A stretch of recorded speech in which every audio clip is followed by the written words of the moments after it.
Hermanos míos, que el Señor me los bendiga. Un gusto saludarle a cada uno de ustedes en esta oportunidad nuevamente con un servidor, el hermano Andrés Gutiérrez, para compartir con ustedes en nuestro espacio La Hora Final, un tema que sé que será de edificación para su vida, para su corazón, para su alma. Sé que con esta enseñanza usted se gozará, porque no cabe duda alguna de que en estos tiempos peligrosos, malos y oscuros, hay una cantidad de personas que se ha adueñado de la verdad y se ha atrevido a hacer declaraciones sobre la Biblia, como por ejemplo que no es la palabra de Dios, como por ejemplo que la Biblia no es inspiración divina, y un sinfín de acusaciones hacia las Escrituras que obviamente nos obligan a hacer una declaración pública del por qué nosotros los creyentes atendemos con tanta pasión, con tanta diligencia y con tanta credibilidad lo que nosotros conocemos como por supuesto la Biblia. Es por esa ocasión y por esas situaciones es que hemos querido convocar este tema y lo hemos llamado ¿Por qué creo en la Biblia?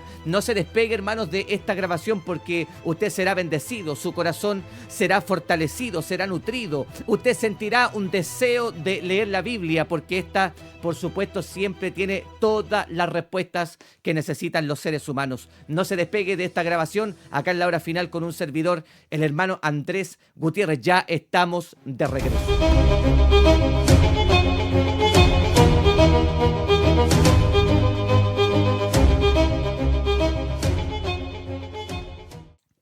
Las Sagradas Escrituras indiscutiblemente hoy se encuentran siempre en un debate y en una pugna. No podemos negar que estamos diariamente siempre en el ojo del huracán y estamos siempre siendo confrontados por diferentes tipos de personas que nos demandan razón de nuestra fe. Es por eso que es importante que cada uno de los que ha nacido de nuevo y que tiene un apego, hermanos, voluntario a las Escrituras, sepa bien el por qué creemos que la Biblia es la palabra de Dios. Es por eso que este sermón lo hemos llamado ¿Por qué creo en la Biblia? Pero antes de continuar, me gustaría invitarle a usted a que se pueda suscribir en nuestro canal de YouTube, La Hora Final Andrés Gutiérrez, donde por supuesto usted podrá encontrar una parrilla programática de muchos temas que ya hemos tocado de diferentes índoles. Usted entrará en nuestro canal de YouTube y se encontrará con temas proféticos, escatológicos de los últimos tiempos, y también una cantidad de sermones bíblicos, hermanos, que están situados en diferentes estilos que la Biblia nos menciona con respecto a los sermones. Pero para no alejarnos más de esto, quiero que por supuesto vayamos a las Escrituras. La Biblia siempre tiene respuesta a las grandes interrogantes de los hombres, no solamente de los hombres comunes, sino que también de los escépticos, de los agnósticos, y obviamente también hay respuestas importantes para todos aquellos que han nacido de nuevo y que tienen, hermanos, un caminar o que están comenzando a caminar en la fe evangélica. Para ello quiero citar las Escrituras, porque indiscutiblemente la Biblia y el Señor Jesucristo en el capítulo 22 de Mateo, en el verso 29, nos deja un texto que es sumamente importante. Es un texto breve, pero es un texto que trasciende, y es que nos muestra una verdad absoluta sobre la responsabilidad que cada uno debe tener con respecto a la Biblia. ¿Sabía usted que la Biblia es el libro más leído por la sociedad? ¿Sabía usted que la Biblia al menos se ha traducido a más de 3.500 idiomas? ¿Sabía usted que es el libro más perseguido, pero es el libro que ha sido más eficaz y eficiente a la hora de transformar vidas de pecadores? Y como dijo el apóstol Pablo a Colosenses, o a los hermanos en Colosa, y los ha traspasado de la potestad de las tinieblas al reino de su Hijo amado, en quien tenemos redención por su sangre, el perdón de los pecados. Pero vea usted que Jesucristo en el capítulo 22 del Evangelio de Mateo, en el verso 29,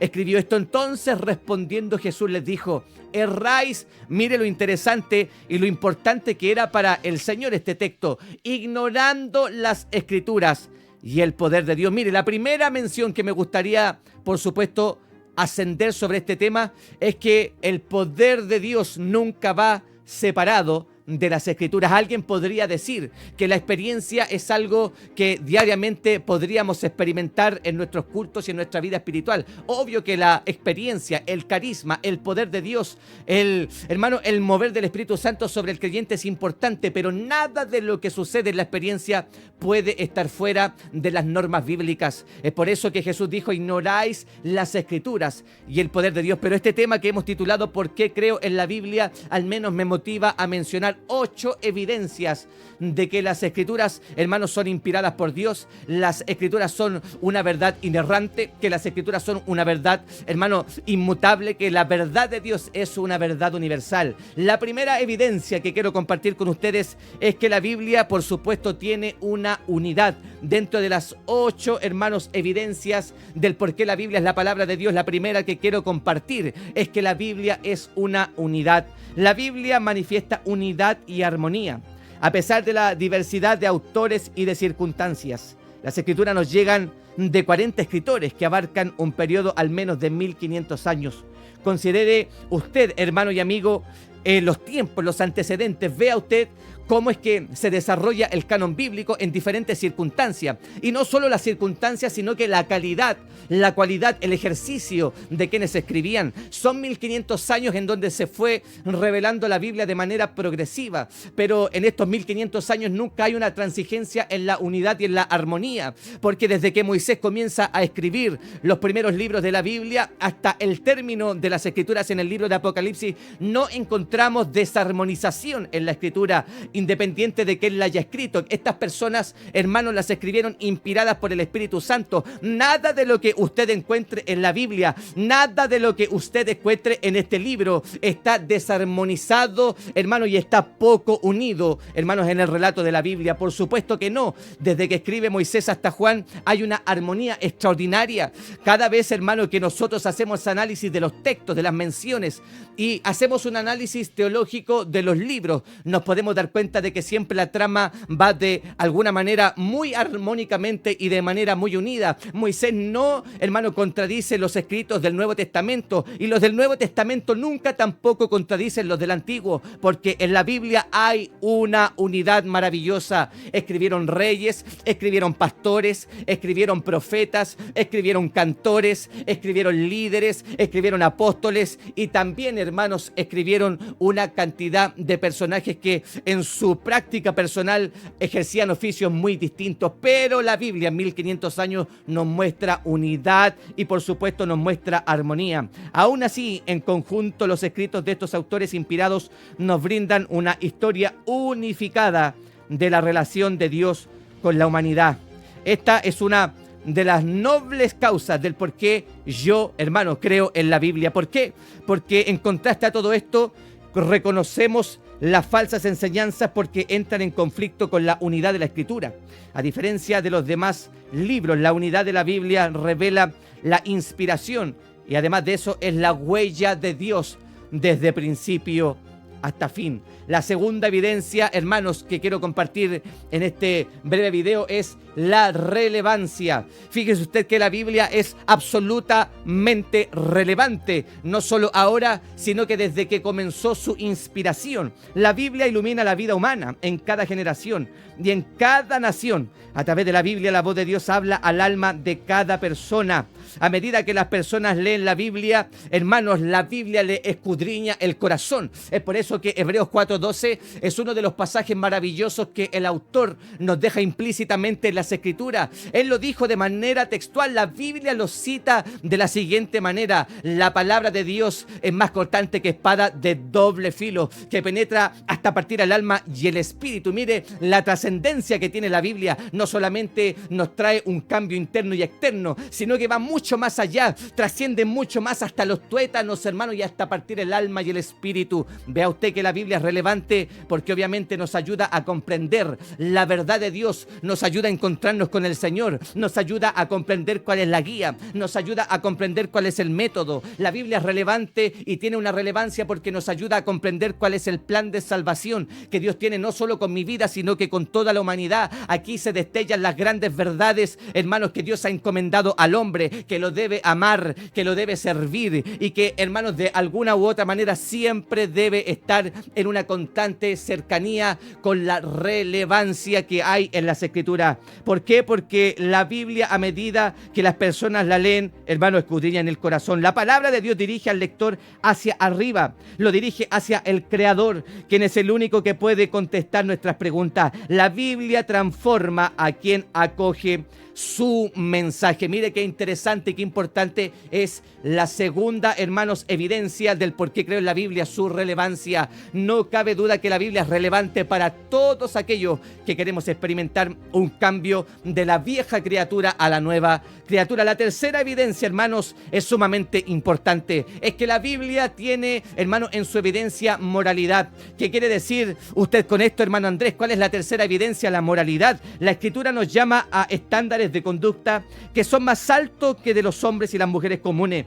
La Biblia, hermanos, no solamente nos llama a conductas morales altas, sino que la Biblia clasifica cuál debe ser la conducta por medio de su revelación. Fíjese usted que la Biblia lo menciona. La Biblia nos lleva al amor, la Biblia nos lleva a la verdad, la Biblia nos lleva a la fidelidad, la Biblia nos lleva a la justicia. Mi alma te adora, Señor. La Biblia nos lleva a la misericordia y la Biblia obviamente nos lleva a la santidad. Se da cuenta que encontramos estándares éticos mucho más elevados que las personas comunes, y aquí no estamos, hermano, haciendo una discriminación. No hay un sentimiento, hermano, encontrado con personas que no han sido regeneradas. Es que la Biblia, cuando usted la lee y cuando usted se encuentra con ella, por supuesto, le motiva, y el Espíritu Santo le empuja a tener estándares morales mucho más altos. Por eso el creyente que pecaba, hermanos, con ciertas situaciones ya no lo hace. El que roba ya no roba más. El que adulteraba ya no adultera. El que miente evita mentir. El que fornica se apartó de la fornicación. El que, hermano, practicaba oscuridades, el que practicaba magia, el que practicaba ocultismo ya no lo hace, porque se ha encontrado, hermano, con la verdad de la Biblia y con una de sus grandes evidencias, que es, por supuesto, la moralidad. Ahora, las normas morales de la Biblia se refieren a aspectos comunes de la vida. No obstante, la obediencia a los estándares externos se queda corta ante la justicia que exige la Escritura. Así, la Biblia relaciona tanto nuestros fracasos como nuestra salvación con nuestra relación con el Dios Santo que nos ama. A través de la Biblia, de las Escrituras, Dios nos llama no nos llama a ser reformados. Escuche bien, a través de las Escrituras Dios no nos llama a una reforma por estándares escritos, sino que Dios nos llama a ser transformados, no reformados, sino que transformados por medio de la sangre de Cristo. Nos trae un nuevo corazón, nos trae una nueva creación y una relación viva con el Espíritu Santo que mora en los creyentes. Es por eso, hermanos, que el testimonio y la evidencia interna, hermanos y amigos, sobre el cambio y sobre la moralidad de los creyentes se ve reflejada en el glorioso pasaje que el apóstol Pablo, hermanos, hace mención en el libro de Romanos, en el capítulo 8, en el verso 16. Es un texto conocido, es un texto citado y es un texto esperanzador, porque Pablo lo cita. El Espíritu mismo da testimonio a nuestro espíritu de que somos, escuche bien, de que somos hijos de Dios. Esto quiere decir que el Espíritu Santo imparte la confianza de que por medio de Cristo y con Cristo ahora el creyente es un hijo de Dios. Él confirma la verdad de que Cristo amó a los creyentes antes de que ellos le amaran a Él. Los sigue amando y vive por ellos en el cielo como un mediador. El Espíritu también muestra que el amor del Padre por los creyentes como hijo adoptivo no es nada inferior al que tiene por su único Hijo. Por último, el Espíritu crea en los creyentes el amor y la confianza por la cual en su interior claman, como dice Pablo, Abba, Abba Padre. O sea, la evidencia de su moralidad y de la buena práctica de ella la encontraremos, hermanos, en el testimonio que dé el Espíritu Santo, hermanos, que le da a nuestro propio espíritu de que hemos sido, hermanos, hechos hijo de Dios. Qué maravilloso, hermanos, comprender la moralidad de Dios. Es por eso que hay una obligación y una responsabilidad de estar en santidad. Cuando usted ora, cuando usted lee la Biblia, cuando usted la escudriña, cuando usted ayuna, cuando usted se congrega, hermano, y se consagra con continuidad, habrán herramientas que a usted le ayudarán a que los estándares morales suyos, hermanos, sean mucho más elevados que los de las personas corrientes y comunes que no han tenido un encuentro con Cristo. Aquí es donde hay, hermano, una evidencia de que somos verdaderamente hijos de Dios, porque lo que practicábamos en la vieja criatura ya no es parte de nuestra esencia, porque hoy tenemos, hermanos, la esencia del Hijo de Dios. Pero hay una cuarta evidencia, y es que la Biblia, hermanos, es profecía. Los autores de las Escrituras profetizaron muchos eventos siglos antes de que ocurrieran. La exactitud de estas profecías bíblicas es asombrosa. Muchas de estas profecías se relacionan con Israel y se relacionan con las naciones que le rodean. Por ejemplo, Isaías, hermano, profetizó mucho antes de que llegara la destrucción que los judíos reconstruirían en Jerusalén, hermanos, su templo. Isaías y Jeremías profetizaron que aunque Dios, hermano, rescataría a Judá de los asirios, caería ante los babilonios. De igual manera, la Biblia contiene muchas profecías acerca de Cristo, y lo hemos mencionado cantidades de veces. Solo el Señor Jesucristo en su ministerio, hermanos, y en su ida a la cruz y en su muerte, hermanos, se cumplieron aproximadamente más de 135 profecías bíblicas que ya estaban datadas de años. Hermano, el salmista David, ¿cuántas veces expresó salmos mesiánicos? Que no solamente, hermano, tendrían relación con su muerte, sino que su estadía, por ejemplo, en el Seol, no dejará para siempre a su hijo en el Seol. Es un salmo mesiánico. Jesús no estaría para siempre en el Seol, en las partes profundas, hermano, y oscuras, sino que el Señor sería levantado, resucitado y ascendido al cielo para hoy cumplir un ministerio en la eternidad de los cielos, en la casa del Padre. Pero también, de igual manera, la Biblia, hermano, contiene muchas otras profecías acerca de Cristo que se han comulgado en centenares de años antes de su cumplimiento. Estas apuntan, por supuesto, hacia, por ejemplo, su nacimiento virginal. Vea usted que el profeta Isaías en el capítulo 7, hermano, este pasaje es glorioso, es maravilloso, porque la Biblia, hermano, no se equivoca. El Espíritu Santo jamás se equivocó al inspirar, hermano, a los profetas a hablar de este personaje glorioso que trascendería en la historia, porque Isaías en el capítulo 7, en el verso 14, hermanos, hace mención de un texto extraordinariamente mesiánico. La Biblia lo data de la siguiente manera. Mire usted lo que dice Isaías en el capítulo 7, en el verso 14. Por tanto, el Señor mismo os dará señal. He aquí que la Virgen concebirá y dará a luz un hijo y llamará su nombre Emanuel. La Biblia también menciona su lugar de nacimiento. Miqueas 5:2 hace mención textual de que Jesús nacería en Belén de Judea. Pero además de eso, la manera en la que ocurriría su muerte. Fíjese usted que el Salmo 22 lo menciona. Cómo es que nuestro Salvador, nuestro Señor,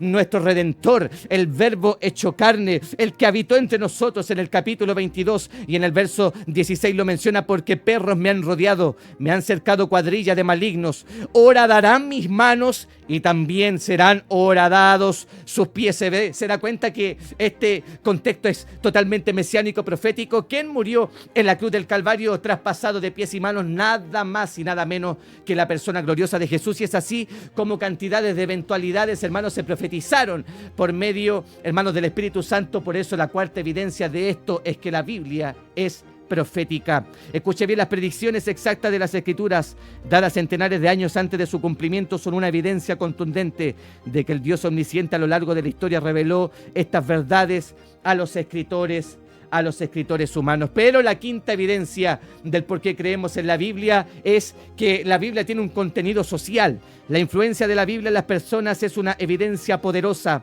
para que creamos en las Escrituras. La Biblia es tan amada y respetada que ha sido, hermanos, impresa en 3.500 idiomas. La Biblia le ha dado, por supuesto, fundamentos a las leyes de muchas naciones. Además de eso, la Biblia también, hermano, ayuda a la sociedad a encontrarse, por supuesto, con la persona de Cristo. Ocurren grandes cambios cuando la persona lee, predican y obedecen la Biblia. Y aquí quiero hacer un gran paréntesis. No es solamente leer la Biblia. Hermanos, tenemos una responsabilidad.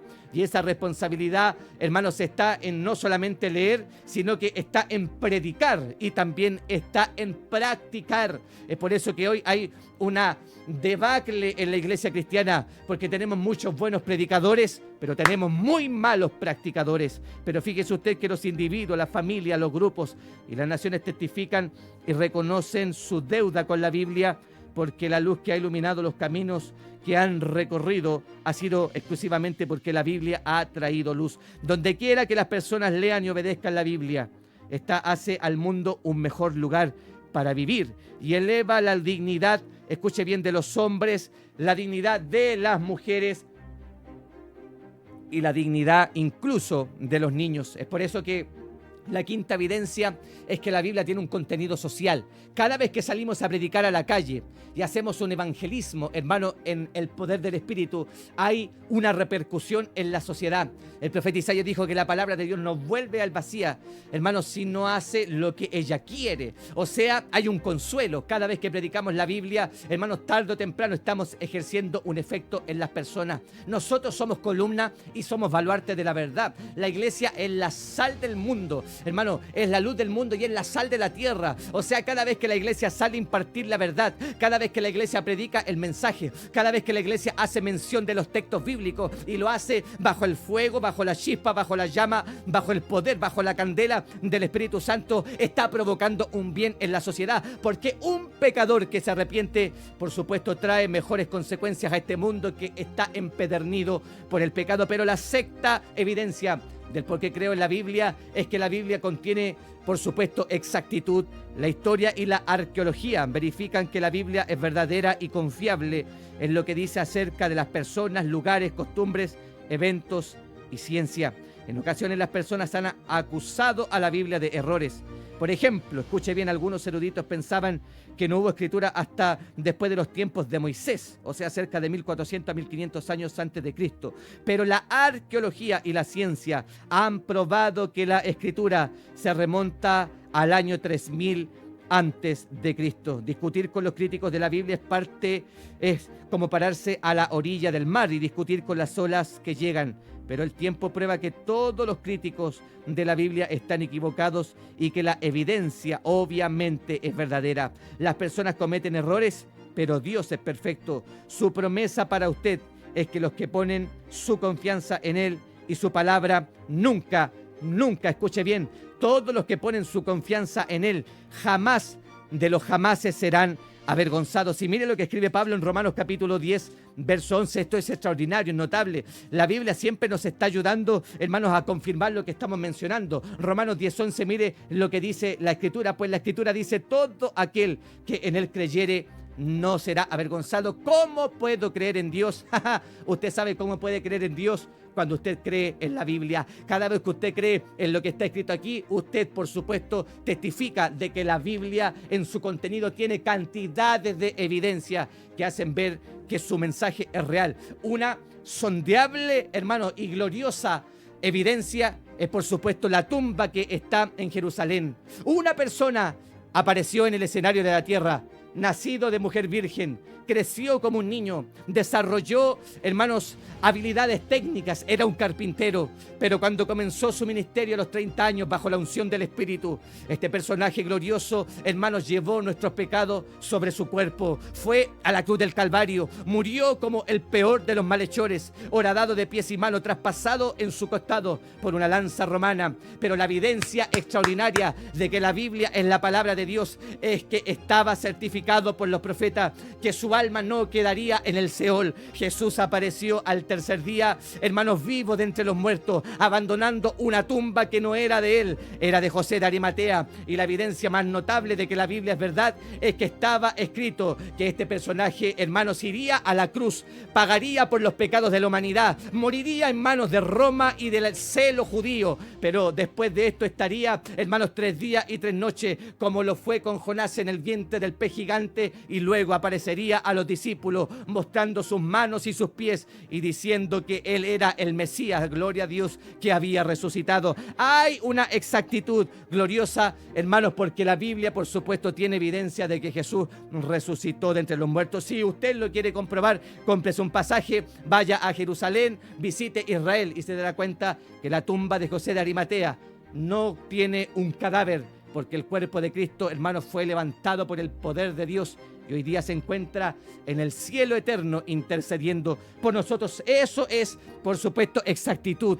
La Biblia jamás se equivocará, aunque usted así lo desee. La séptima evidencia, hermanos, son las señales extraordinarias. Incluimos señales y prodigios con precaución, como una forma de evidencia, pero dignos de mencionar, especialmente para nosotros, los pentecostales. Las señales y los prodigios por sí solos pueden ser peligrosos. Los falsos cristos y el anticristo final extraviarán a muchos con señales y prodigios engañosos. Hermanos, porque Apocalipsis capítulo 12, hermanos, verso 9, déjeme leer un poquito la escritura, porque me gusta cada vez que citamos, hermanos, alguna referencia, obviamente todo tenga una mención y una base en la Biblia. Apocalipsis 12:9 dice de manera literal: y fue lanzado, hermanos, fuera el dragón, la serpiente antigua que se llama Diablo y Satanás, que el Señor lo reprenda, el cual engaña al mundo entero. Fue arrojado a la tierra y sus ángeles fueron arrojados con él. Jesús dijo que una generación mala y adúltera busca una señal. Aún así Jesús le dio a su malvada generación la señal gloriosa de la resurrección, comparándose con Jonás, según Mateo, hermano, capítulo 12, verso 39 al 40. Las señales y prodigios son una prueba válida de que Dios está hablando. No tenemos tiempo para mencionar todos los versos que ilustran, obviamente, señales, prodigios y milagros, pero de manera exclusiva, obviamente, me gustaría a lo largo del Antiguo Testamento hacer menciones de algunas de ellas.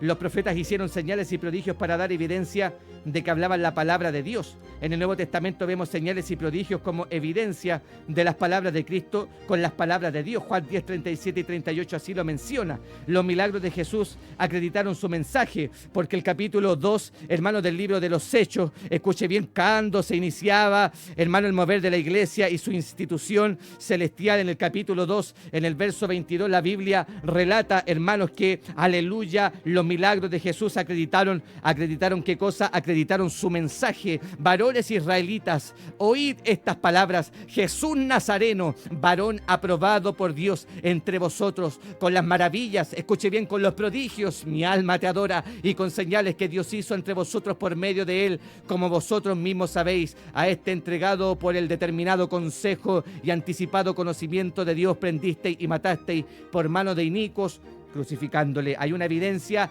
de que los prodigios, los milagros y las señales que Jesús hizo son acreditación de su poderoso mensaje. Las señales y los prodigios son frecuentemente evidencias de que la palabra de Dios ha sido compartida o está a punto de serlo. A lo largo de la historia de la iglesia, a menudo se producen señales y prodigios cuando los creyentes predican el mensaje completo de la palabra de Dios. Esta es una poderosa evidencia de que la Biblia es la palabra de Dios. Por supuesto, esto lo hemos visto, lo hemos palpado, no solo en los cultos, hermanos, que experimentamos cuando se le llama a la gente adelante para ungirla, porque los medios de hermanos, de oración para sanar enfermos son imponer manos, ungir con aceite o por medio de la predicación del evangelio. Son, hermanos, categóricamente lo que la Biblia menciona y cómo Dios nos motiva a orar por los demás, hermanos, por medio de los dones del Espíritu para que haya sanidad sobre el pueblo, imponiendo mano, ungiendo con aceite o simplemente siendo sanados por la efectividad que hay en su palabra. No se efectuará una sanidad, un prodigio o un milagro si no hemos abrazado el evangelio completo. Pero hay una octava evidencia, y con esto estoy terminando, es que la Biblia tiene una evidencia de durabilidad. La Biblia vence a sus enemigos en cada generación. Pocos libros sobreviven al tiempo. Lo que hace que la supervivencia de la Biblia sea aún más asombrosa es que muchos han tratado de destruirla. Un francés incrédulo llamado Voltaire dijo que dentro de los próximos 100 años la Biblia y el cristianismo desaparecerían. Pero 50 años después de su muerte en 1778, una sociedad bíblica usó su casa e imprenta para producir montones de Biblia. Por eso Primera de Pedro 1, 24 y 25 lo escribe: porque toda carne es como hierba, y toda la gloria del hombre como flor de la hierba. La hierba se seca y la flor se cae, mas la palabra del Señor, qué lindo es esto, permanece para siempre. Y esta es la palabra que por el evangelio os ha sido anunciada. Y Jesús lo dijo en el sermón apocalíptico de Mateo 24, verso 35: el cielo y la tierra pasarán, pero sus palabras no pasarán. 8 evidencias del por qué creemos que la Biblia es la palabra de Dios. Recuerde suscribirse a nuestro canal de YouTube, hermanos, Andrés Gutiérrez, La Hora Final, o La Hora Final Andrés Gutiérrez, y también en nuestra página social de TikTok. Usted nos puede buscar como La Hora Final Andrés Gutiérrez, y estamos siempre compartiendo mensajes, hermanos, que sé que edifican el corazón de los que aman la palabra de Dios. Recuerde por qué creo en la Biblia: 8 evidencias que nos dan testimonio de que las Escrituras, hermanos, son la palabra de Dios. Usted ámela, usted abrácela, y no solamente léala, usted practíquela, vibre con esto, más que con danzar, con profetizar y con cantar, que es maravilloso, es glorioso, es precioso. Usted dirá, hermano, ¿usted está en contra de eso? Por supuesto que no. Me encanta cantar, me encanta danzar en el Espíritu, me encanta ver manifestaciones, pero mucho más me encanta amar la Biblia y que se predique, porque lo demás mencionado no transforma a las personas, pero la evidencia, las 8 evidencias de la Biblia han marcado, hermanos, por más de 3000 años a las personas, y especialmente en los últimos 2000 años de la cristiana, donde hay cantidades de testimonios que por supuesto dicen a voz en cuello que la Biblia es la palabra de Dios. Recuerde, estamos en la hora final con un servidor, el hermano Andrés Gutiérrez. Que Dios les bendiga y recuerde, ¿por qué creo en la Biblia? 8 evidencias de que la Escritura es la palabra de Dios. Que Dios les guarde. Un abrazo gigante para cada uno de ustedes. Se despide este servidor, la paz del Señor.